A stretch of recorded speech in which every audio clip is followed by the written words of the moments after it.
কোথায় যাচ্ছি আমরা?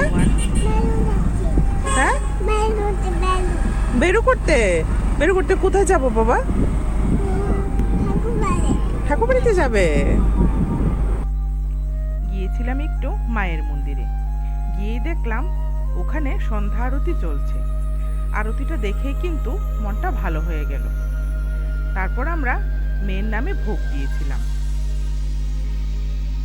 কিছুক্ষণ পর মেয়েকে নিয়ে আমি যখন নমস্কার করতে গেলাম, তখন পুরোহিত ওকে আশীর্বাদ করেছিল। আর আশীর্বাদ নিয়েই ও ছোট ছোট পায়ে হেঁটে সামনের দিকে এগিয়ে যাচ্ছিল। আর আমরাও নমস্কার করেছি দেখে ও আমাদের দেখা দেখি প্রত্যেকটা কর্নারের পিলারে নমস্কার করছিল। তারপর ঢাকের আওয়াজে কিছুক্ষণ নেচে নিল। এদিক ওদিক ঘোরাঘুরি করে দেখার পর আমরা এসে পড়েছিলাম আশীর্বাদ নেওয়ার জন্য। আশীর্বাদ নিয়ে এখান থেকে চলে আসলাম মোমবাতি ধূপকাঠি জ্বালানোর জন্য। ও বসে বসে বাবার জন্য অপেক্ষা করছে।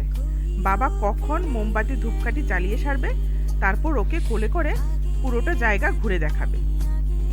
ঘুরে ঘুরে দেখে আসার সময় চরণামৃতও খেয়ে নিল।